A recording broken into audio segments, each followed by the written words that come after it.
오늘 우리에게 주시는 하나님의 말씀은 구약성경 레위기 23장 4절에서 5절까지의 말씀입니다. 구약성경 181면입니다. 레위기 23장 4절에서 5절까지의 말씀입니다. 우리 하나님의 말씀을 함께 합독하도록 하겠습니다. 이것이 너희가 그 정한 때에 성회로 공포할 여호와의 절기들이니라. 첫째 달 열 나흔 날 저녁은 여호와의 유월절이요. 이는 하나님의 말씀입니다. 아멘. 기도하시겠습니다. 사랑하는 하나님 아버지, 감사드립니다. 3일 저녁에 저희들을 주님 전으로 불러주시고 하나님의 말씀 들을 수 있는 은혜 주심에 감사합니다. 성령 하나님께서 이 말씀이 우리에게 들려지게 하시고 깨달아지게 하시고 믿어지게 하는 역사가 있게 하여 주시옵소서. 하나님의 말씀이 온전히 잘 선포될 수 있도록 설교자의 입술을 주장하여 주시옵소서. 예수님의 이름으로 기도드립니다. 아멘. 옆에 계신 분들과 인사하시겠습니다. 수고 많으셨습니다. 오늘 하루도 수고하셨습니다.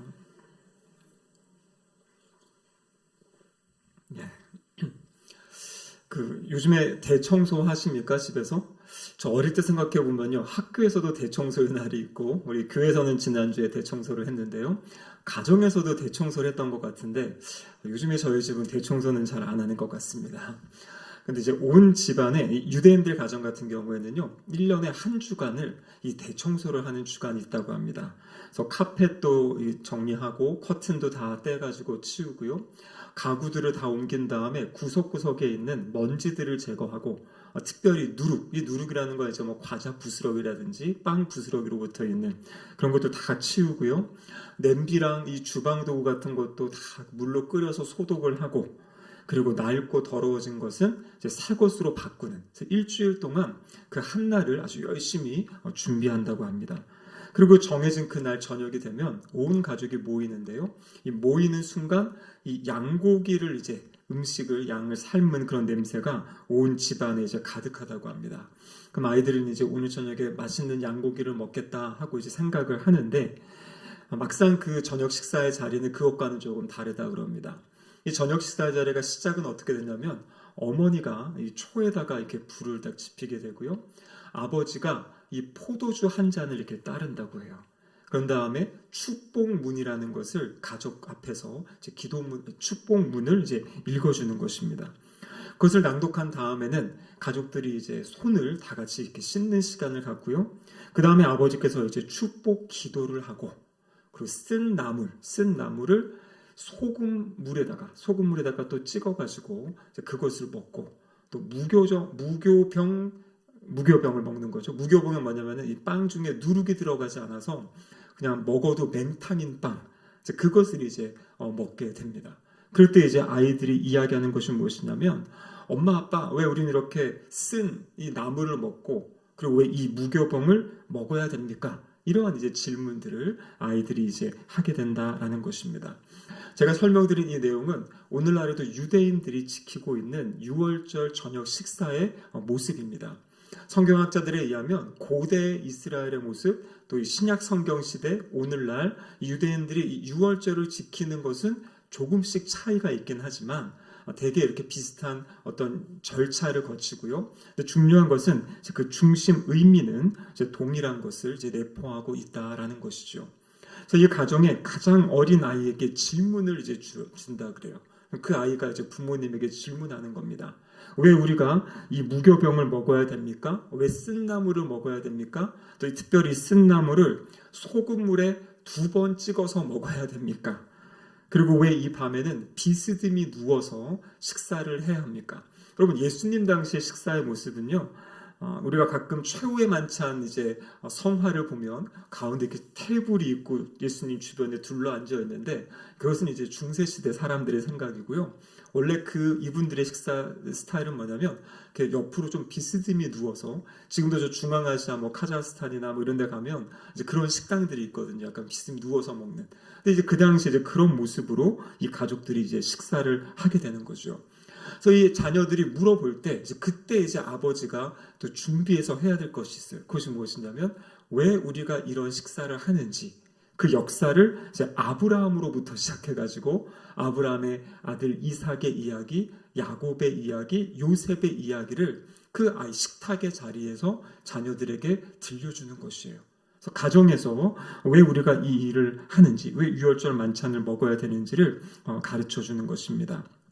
그래서 오늘 우리가 읽은 이 본문에 보시면은요, 23장 5절에 첫째 달 열 나긋날 저녁은 여호와의 유월절이다 이렇게 되어 있죠. 우리가 지난주에는 이제 안식일에 대해서 살펴보았고요. 앞으로 이 7가지의 절기, 레위기에 나와 있는 7가지 절기를 이제 하나하나 이제 살펴볼 텐데요. 오늘은 첫 번째로 여호와의 유월절입니다. 이 유월절의 첫 번째 의미, 우리가 기억해야 될 것은 무엇이냐면 바로 유월절은 언약의 성취다. 하나님의 약속의 성취로서의 사건이다라는 것을 먼저 기억할 수 있어야 됩니다.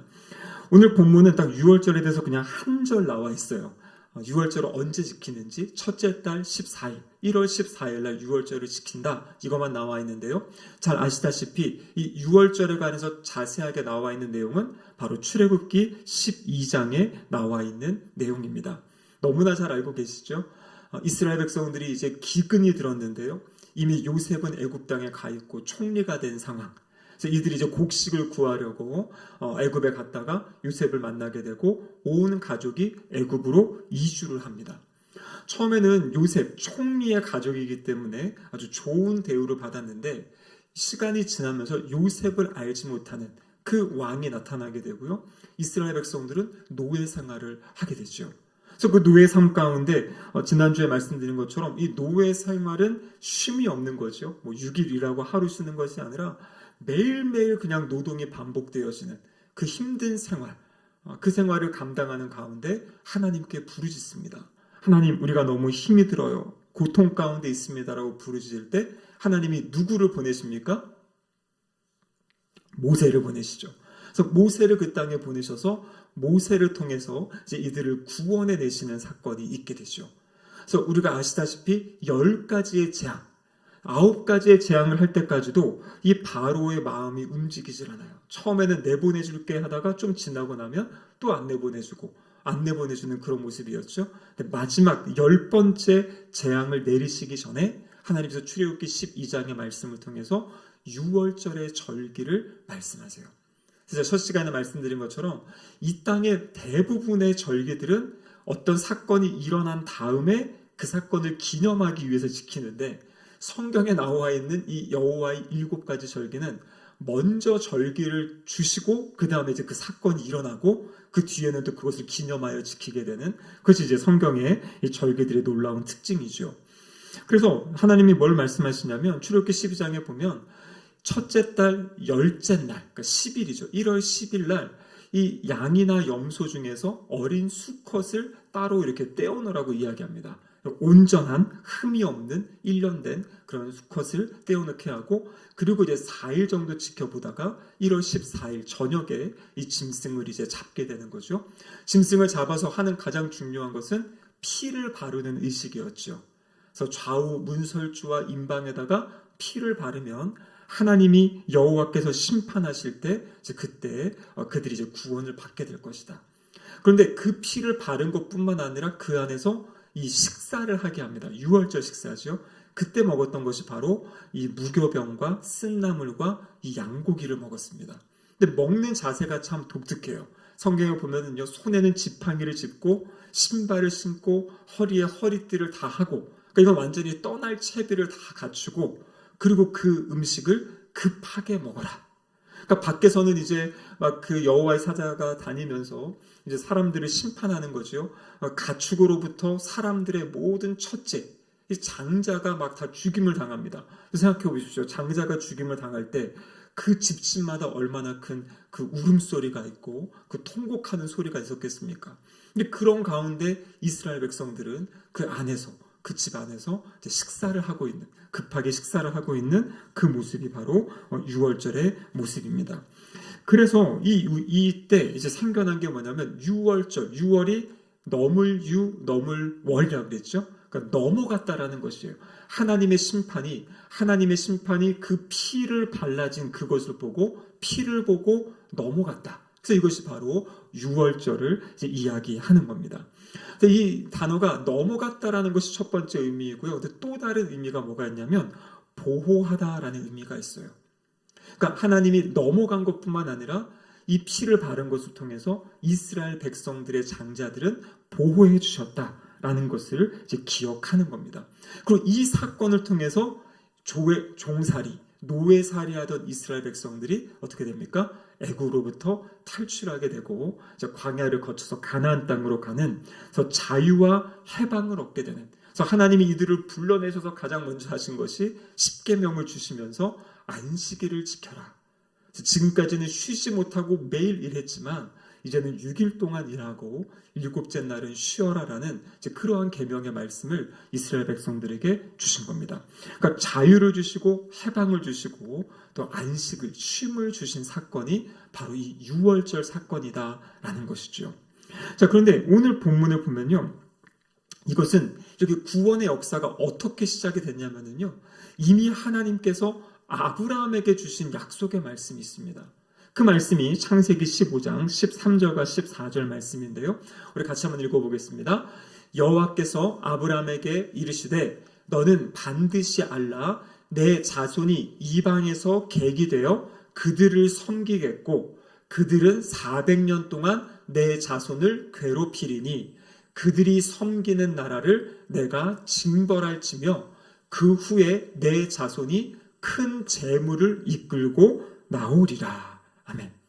여러분, 지금 창세기 15장은 아직 아브라함에게 자녀도 없을 때예요. 약속을 하신 거죠. 하늘의 별들을 보여주면서 너의 자녀가 이렇게 많을 거다, 뭐 이런 약속들만 받은 상태인데, 그때 무엇을 이야기하냐면 너희의 자손이 그 이방의 객이 되어서 400년 동안 내 자손을 괴롭힌다. 그러니까 종살이할 것을 이미 말씀하신 거예요. 그러면서 내 후손이 또 나올 때에는 큰 재물을 가지고 나온다. 그래서 실제 출애굽할 때 보면요, 이스라엘 백성들이 그 애굽 사람들로부터 수많은 이런 금과 은이나 이런 것들을 가지고 나오죠. 그래서 결국에 그것을 가지고 광야에서 무엇을 만들게 됩니까? 성막을 만들게 되잖아요. 그 가져온 것을 가지고. 그래서 이것이 단순히 하나님께서 이 출애굽, 이 당시에 백성들이 지금 힘들고 어려우니까 이런 역사를 일으키신 것이 아니라 아브라함에게 약속의 말씀을 주신 것은 이미 이 출애굽 약 500년 전에 주신 약속의 말씀이거든요. 그러니까 500년 전에 하신 그 일, 그 말씀하신 것을 하나하나 이렇게 이루어 가시는, 말씀하시는 하나님, 그리고 그 말씀이 반드시 성취되는 것을 성경이 우리에게 보여주고 있는 것입니다. 그래서 6월절의 첫 번째 의미는 무엇이냐면, 이 첫 번째 의미는 하나님의 약속, 하나님의 언약은 반드시 성취된다라는 것을 우리에게 가르쳐 주시는 겁니다. 두 번째 6월절의 의미는 무엇이냐면, 이 6월절은 그냥 이제 새롭게 어려움에서 탈출하는 것, 노예살에서 벗어나는 것에 끝나는 것이 아니라 이 날은 이제 새로운 시작을 열어주는 날. 그것이 바로 6월절이다라는 것이죠. 그래서 출애굽기 12장 2절에 보시면은 하나님이 이렇게 말씀하세요. 같이 한번 읽겠습니다. 이 달을 너희에게 달의 시작 곧 해의 첫 달이 되게 하고. 그러니까 6월절은 이스라엘 백성들에게 새로운 달력 체계를 주는 것이에요. 이때까지 이스라엘 백성들은 그 애굽에서 사용하던 달력을 사용했는데요. 근데 하나님께서 6월절을 기점으로 이제 이스라엘 백성들에게 새로운 달력을 주시고 이들의 애굽에서 출발하는 그때를 이제 첫 달 이 시작이 되게 이제 만드신 거죠. 그러니까 이 달력을 새로 주신다. 달력을 새로 주신다는 무엇입니까? 그 민족이 이제 새로운 출발을 한다라는 이제 그러한 의미가 담겨 있는 거죠. 그래서 그 민족, 이스라엘 백성들이 이제 그때까지 그냥 유대인 뭐 이런 사람이었지만 이제 이스라엘이라는 나라가 처음 이제 시작이 되는, 출발이 되는 그 시점이 바로 이 6월절이다라고 이야기합니다. 그래서 구약 성경학자들은 구약 신학에 있어서 가장 중요한 사건이 무엇인가라고 이야기할 때 바로 이스라엘 백성들, 이 유대인들, 이스라엘이 출발하는 이 출애굽 사건에 그 기원이 있다라고 이야기를 하는 것이에요. 그래서 지금까지도 유대인들은 약 3,000년 가까이 이 6월절을 지켜오고 있어요. 그래서 학자들에 의하면 전 세계에서 가장 오랫동안 지켜져 내려오는 그 절기가 바로 이 유월절이다라고 이야기를 하는 것입니다. 여러분, 요한복음 3장에 보면요, 한 남자의 이야기가 나옵니다. 이 남자는 성경에 보면 유대인의 지도자다 이렇게 기록되어 있는데요, 아래 각주로 보면 사내들인 공회원이다 이렇게 되어 있습니다. 사내들인은 오늘날로 이야기하면 이 어떻게 국회 같은 역할도 있고요, 이거는 최고의 법정의 역할을 합니다.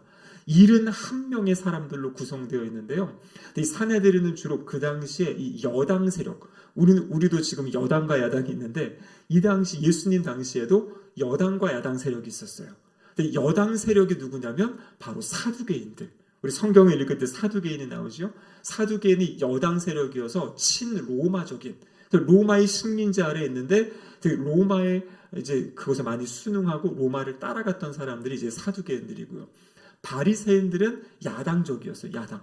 그래서 어떤 그 로마 이런 것들에 좀 저항하려고 하고 좀 구별하고 구분되어 살겠다고 했던 사람들이 바리새인입니다. 그런데 이 기록을 보면 이 사내들인 공회 71명, 이 중에 한 명을 대제사장에 포함이 되고 나머지 70명이 일반 사람들인데요.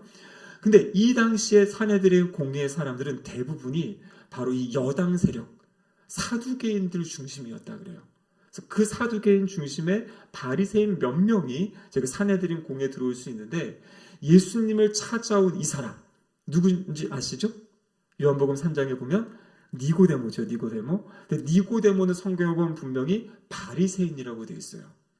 그러니까 사내들인 공회에 대부분 이 사두개인들이 들어가고 바리새인 대표로 몇 명이 들어가는데 거기에 포함된 사람이 누구냐면 니고데모입니다.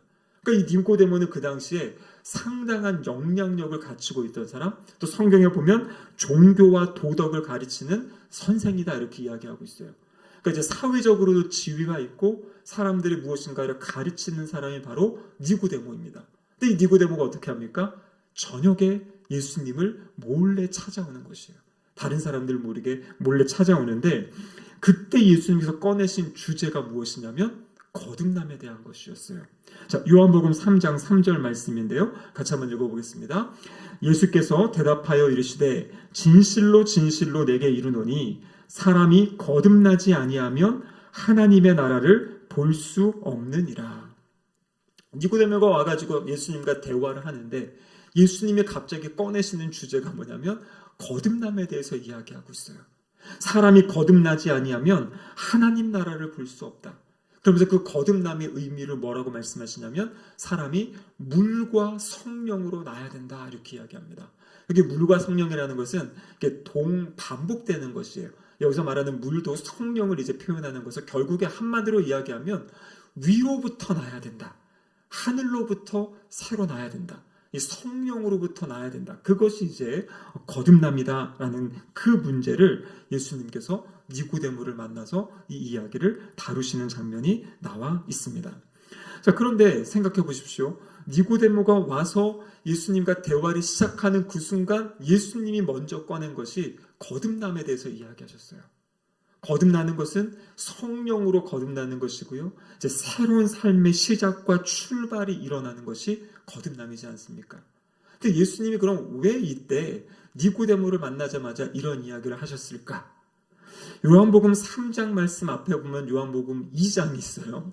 요한복음 2장 23절을 보면 예수님이 지금 예루살렘에 머무실 때 그 당시가 어떠한 절기인지를 이야기하는데요. 요한복음 2장 23절에 보면 유월절을 맞이해서 예수님이 지금 예루살렘에 머물고 계신 거예요.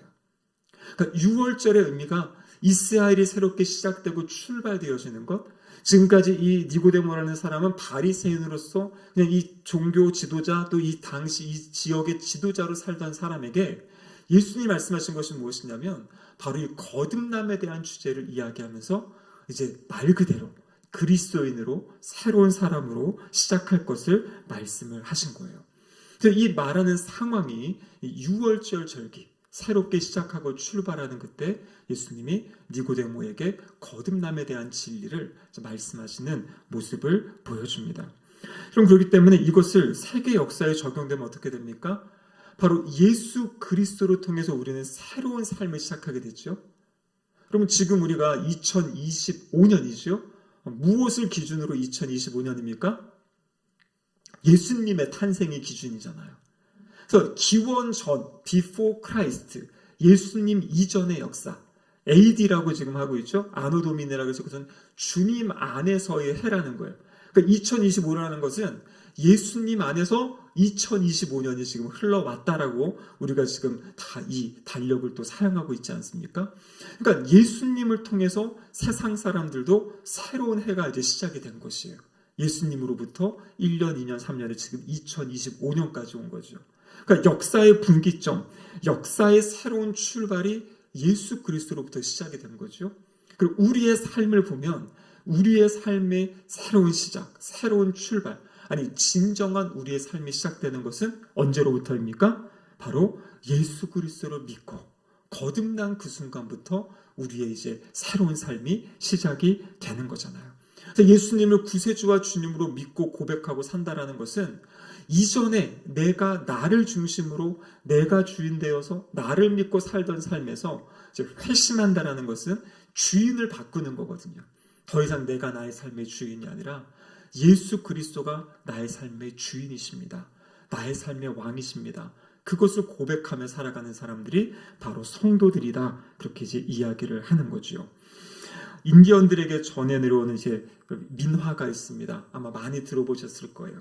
이 독수리와 이 닭에 대한 그런 이야기입니다. 한 소년이요, 이 산에 가가지고 이 독수리 알을 발견해가지고 그 알을 들고 와서 자신의 닭장에다가 이렇게 넣어둔 것이에요. 이 닭장 안에는 이미 이 닭이 낳아놓은 그 알이 있었는데요. 닭이 그것을 같이 품어가지고 이제 병아리와 이 독수리 새끼가 같이 이렇게 이제 부화가 된 거죠. 근데 이 독수리 새끼가, 새끼 독수리가 이 닭을 보니까, 병아리를 보니까 병아리 따라다니면서 졸졸 따라다니면서 병아리처럼 이제 생활하고 있던 거예요. 근데 어느 날 하늘 위로 독수리가 날아갔죠. 병아리들이 다 보면서 야 멋지다. 나도 저렇게 날아보고 싶다 하고 날개를 퍼득이지만 잘 날지 못하지요, 병아리들이. 근데 이 독수리, 작은 독수리 새끼도 그 날개를 펼쳤지만 이제 날지 못했지요. 근데 어느 순간에 이제 이 독수리가 이제 커지고 독수리가 자라가면서 이 날아가는 독수리를 보면서 같이 이제 날개를 퍼득일 때 이제 하늘 위로 이렇게 날아오르는 이제 그런 모습을 이제 보게 되는 거죠. 그래서 이 민화가 주는 우리 깨달음이 무엇입니까? 많이 들어보셨죠? 바로 고린도후서 5장 17절 말씀인데요. 우리 같이 한번 읽어보겠습니다. 그런즉 누구든지 그리스도 안에 있으면 새로운 피조물이라. 이전 것은 지나갔으니 보라 새 것이 되었도다. 아멘. 그럼 이 말씀 우리가 꼭 암송해야 되고요. 선포해야 될 말씀이에요. 그냥 말씀으로 그냥 기억하는 것이 아니라 이 말씀을 믿어야 되는 것이에요. 누구든지 그리스도 안에 있으면 새로운 피조물이다. 이전 것은 지나갔고 새 것이 되었다. 이렇게 지금 말씀하고 계시잖아요. 우리가 예수님을 믿고 그리스도 안에 있다는 것을 내가 확신하고 있다면 우리는 우리 자신에게 선포해야 되는 것이에요. 이제는 내가 예수님 만나기 전, 예수님 믿기 전에 그 모습이 아니라 나는 예수님 안에서 새로운 사람이 됐다. 하나님의 자녀가 되고 하나님의 백성이 됐다라는 것을 기억하며 살아야 되는 것이에요. 그래서 세상 사람들은요, 세상 사람들의 특징이 무엇입니까? 이 땅만 바라보고 살잖아요. 죽음 이유에 대해서는 생각하지 않아요. 이 땅도 살기 힘들고 어려운데 뭐 죽음 이유가 뭐 어째 그러면서 그냥 이 땅의 모든 관심과 초점을 가지고 살아가는 사람들이 세상 사람들이에요.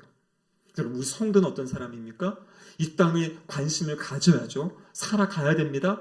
하지만 우리는 이 땅만 바라보는 사람이 아니라 눈을 들어서 하늘을 바라보는 사람이잖아요.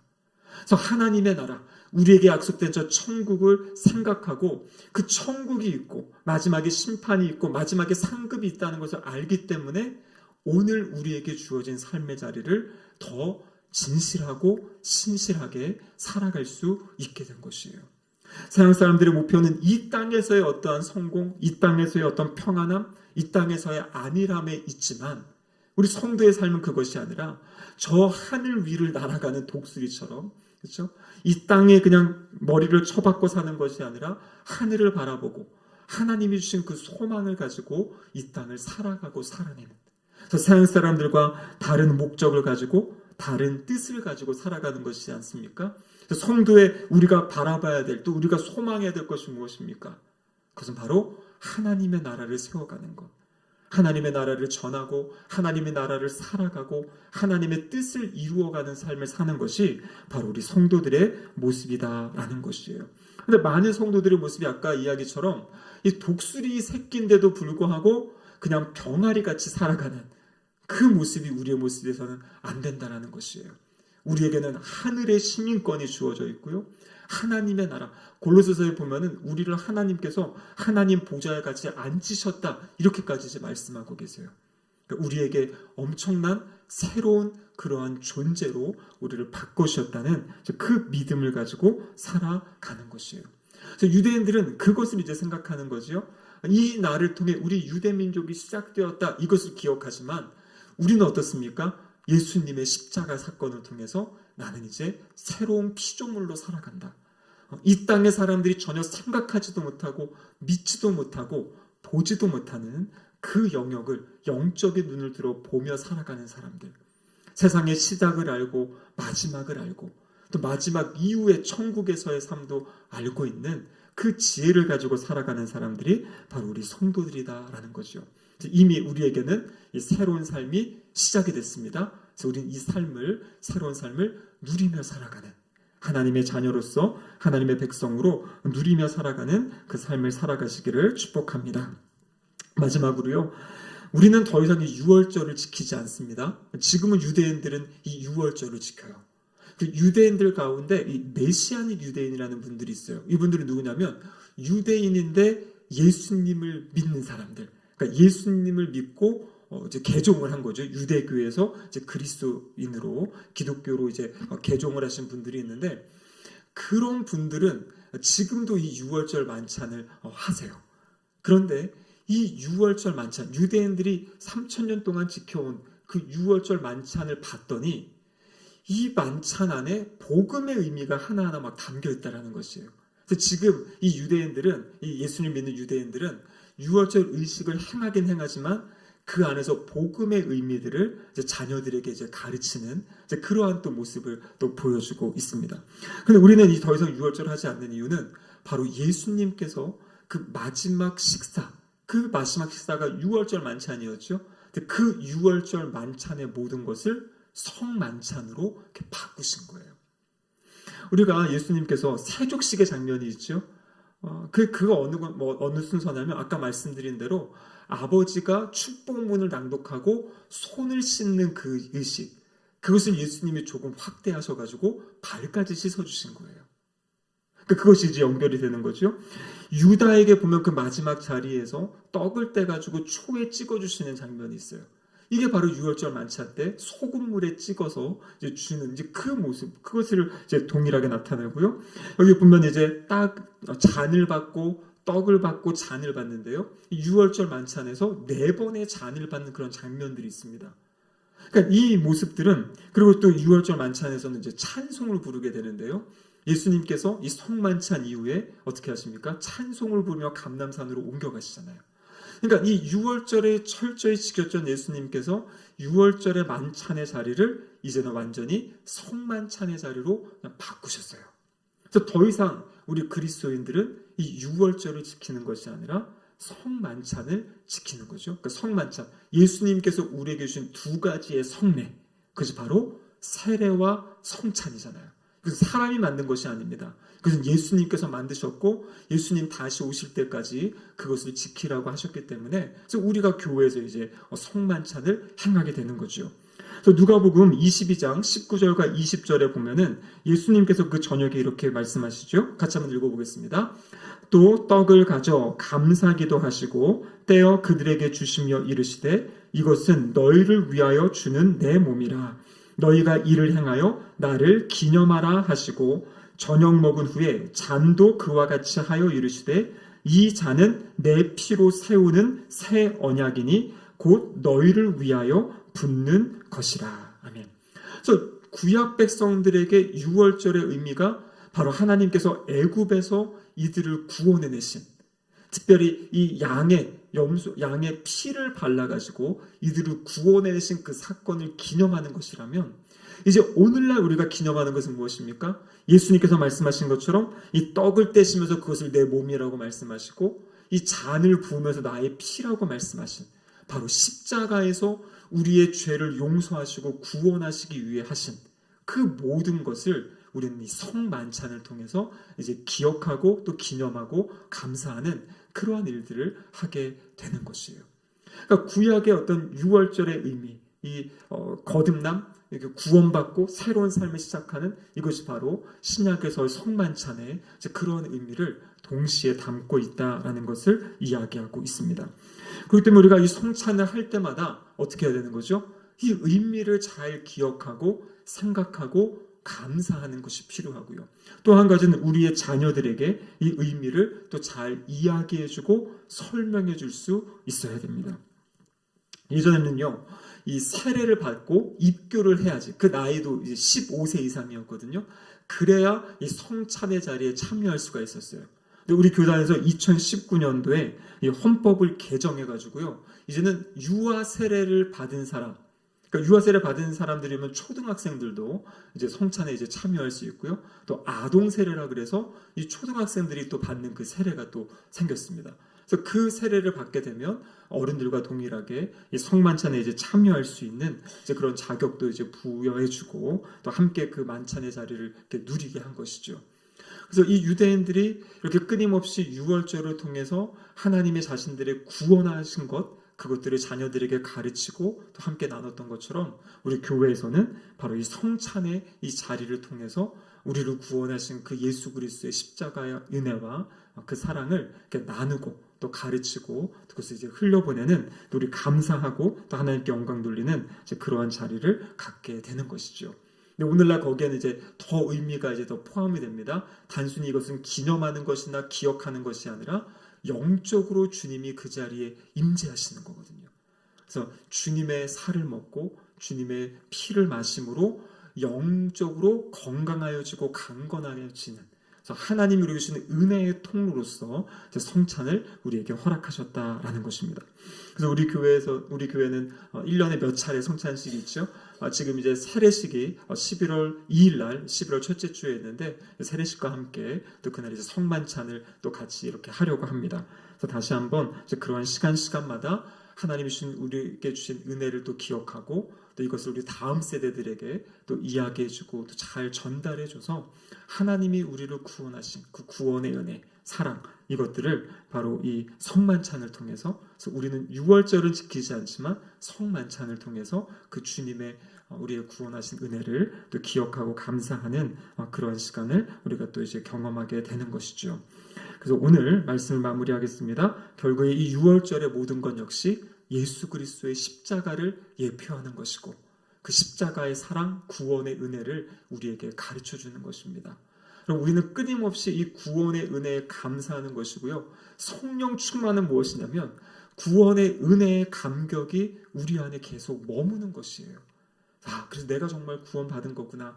아무런 공로 없이 예수 그리스도의 그 보혈의 은혜로 내가 새 사람이 된 것이구나.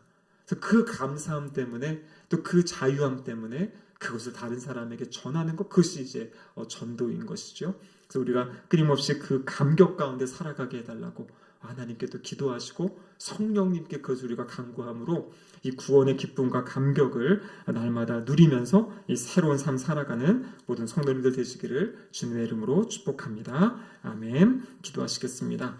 하나님 아버지 감사드립니다. 여호와의 절기 유월절을 이제는 성만찬으로 바꿔주시고 예수 그리스도의 십자가의 사랑 은혜 가운데 살아가게 하심에 감사드립니다. 주님, 이미 우리에게 새로운 삶이 시작되었음을 기억하게 하시고 하늘을 나는 그 독수리처럼 하나님과 함께 이 땅을 날아오르며 또 힘있고 능력있게 살아가는 우리 모두의 삶이 될 수 있도록 도와주시옵소서. 예수님의 이름으로 기도드립니다. 아멘.